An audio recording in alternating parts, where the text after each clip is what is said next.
Assalamualaikum warahmatullahi wabarakatuh. Kami dari kelompok 7 ingin mempresentasikan hasil diskusi kami. Sebelum itu izin kepada Pak Asmi selaku dosen pengampu di mata kuliah sistem distribusi. Kami beranggotakan 3 orang. Yang pertama ada Goplas Lumban Gaul, yang kedua tuh ada saya sendiri Muhammad Fikri Jalilubis, yang ketiga tuh ada Raihan Akbar Stompul. Materi kami yaitu kualitas daya listrik. Kepada penyaji pertama yaitu Goplas, dipersilakan. Nah, di sini kita masuk ke pengertian kualitas daya listrik. Apa sih kualitas daya listrik itu? Kualitas daya listrik adalah penguasa permasalahan daya listrik yang berbentuk penyimpangan tegangan, arus atau frekuensi yang mengakibatkan kegagalan ataupun kesalahan operasi pada peralatan-peralatan yang terjadi pada konsumen energi listrik. Kualitas daya yang baik memiliki gelombang yang sesuai dengan tegangan AC yang sudah ditetapkan. Misalkan di Indonesia adalah 220 volt AC. Jika kualitas dayanya buruk, maka akan terjadi kerugian baik dari sisi pelanggan ataupun pembangkit. Dalam hal ini adalah penyedia listrik yaitu PLN. Slide selanjutnya, Rehan Akbar. Nah, selanjutnya yaitu ada konsep kualitas daya listriknya.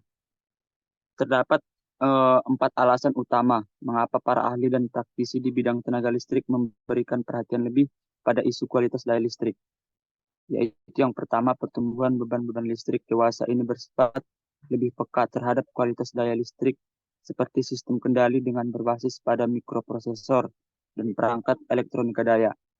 Yang kedua, meningkatnya perhatian yang ditekankan pada efisiensi sistem daya listrik secara menyeluruh, sehingga menyebabkan terjadinya peningkatan penggunaan peralatan yang mempunyai efisiensi tinggi, seperti pengaturan kecepatan motor listrik dan penggunaan kapasitor untuk perbaikan faktor daya. Yang ketiga, meningkatnya kesadaran bagi para pengguna energi listrik terhadap masalah kualitas daya listrik. Yang keempat, sistem tenaga listrik yang saling berhubungan dalam suatu jaringan interkoneksi, di mana sistem tersebut memberikan suatu konsekuensi bahwa kegagalan dari setiap komponen dapat mengakibatkan kegagalan pada komponen lainnya. Selanjutnya, jenis permasalahan daya listrik. Ada beberapa jenis permasalahan daya listrik yang kami ambil, yaitu satu, gejala peralihan atau transient, yaitu suatu gejala perubahan variabel, tegangan, arus, dan lain-lain yang terjadi selama masa transisi dari keadaan operasi tunak atau steady state menjadi keadaan yang lain. Yang kedua, gejala perubahan tegangan durasi pendek atau short duration variation, yaitu suatu gejala perubahan nilai tegangan dalam waktu yang sangat singkat, yaitu kurang dari 1 menit. Yang ketiga, gejala perubahan tegangan durasi panjang atau long duration variation, yaitu suatu gejala perubahan nilai tegangan dalam waktu yang lama, yaitu lebih dari 1 menit. Yang keempat, ketidakseimbangan tegangan. Ini adalah gejala perbedaan besarnya tegangan dalam sistem 3 fasa serta sudut fasanya. Yang kelima, distorsi gelombang adalah gejala penyimpangan dari suatu gelombang atau tegangan dan aris dari bentuk idealnya berupa gelombang sinusoidal. Yang keenam, ada fluktuasi tegangan, yaitu gejala perubahan besarnya tegangan secara sistematik. Yang ketujuh, gejala perubahan frekuensi daya, yaitu gejala penyimpangan frekuensi daya list pada suatu sistem tenaga listrik. Baiklah, slide selanjutnya akan dilanjutkan oleh saya sendiri, yaitu tegangan jatuh. Tegangan jatuh adalah selisih dari tegangan pada pangkal pengirim dan tegangan terima pada ujung penerimaan. Jatuh tegangan terjadi di sepanjang penghantar dan dipengaruhi oleh resistansi, reaktansi, serta impedansi pada saluran.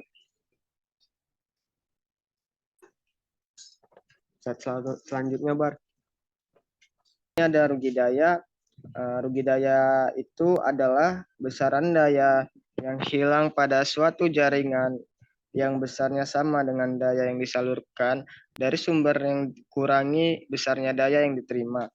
Besar rugi-rugi daya pada jaringan distribusi dapat ditulis sebagai Kloles I2 kali R, I pangkat 2 kali R atau Watt.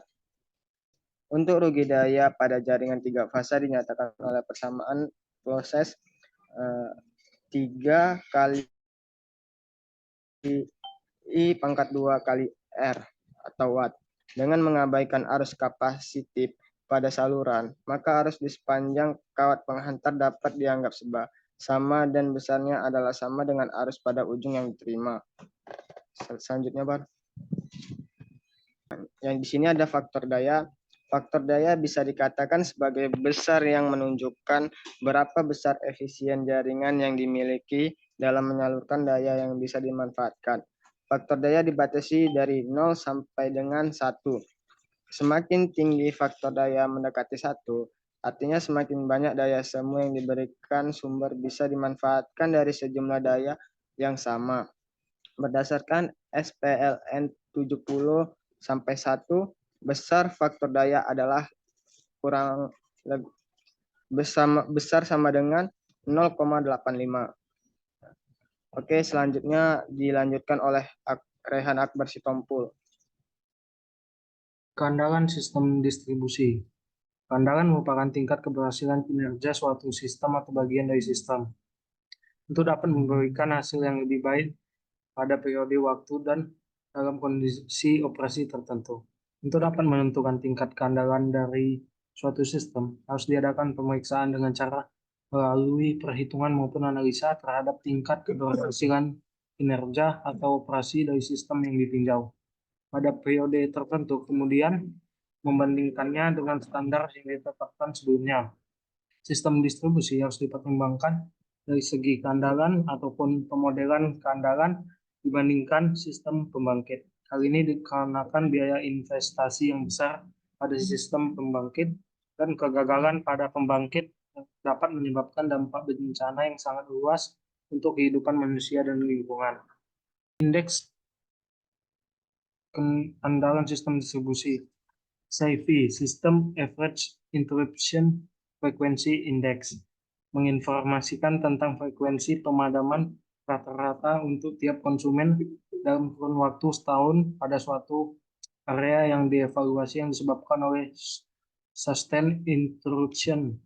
Cara menghitungnya yaitu total frekuensi pemadaman dari konsumen dalam setahun dibagi dengan jumlah total konsumen yang dilayani. Yang kedua, SAIDI, System Average Interruption Duration Index, menginformasikan tentang durasi pemadaman rata-rata untuk tiap konsumen dalam kurun waktu setahun pada suatu area yang dievaluasi. Cara menghitungnya yaitu total durasi pemadaman dari konsumen dalam setahun dibagi dengan jumlah total konsumen yang dilayani. 3. MAIFI, Momentary Average Interruption Frequency Index, menginformasikan frekuensi pemadaman rata-rata untuk tiap konsumen dalam waktu setahun pada suatu area yang dievaluasi yang disebabkan oleh momentary interruption. Cara menghitungnya yaitu total frekuensi pemadaman dari konsumen karena momentary interruption dalam setahun dibagi dengan jumlah total konsumen yang dilayani. Sekian, terima kasih. Sekian dari presentasi dari kelompok 7.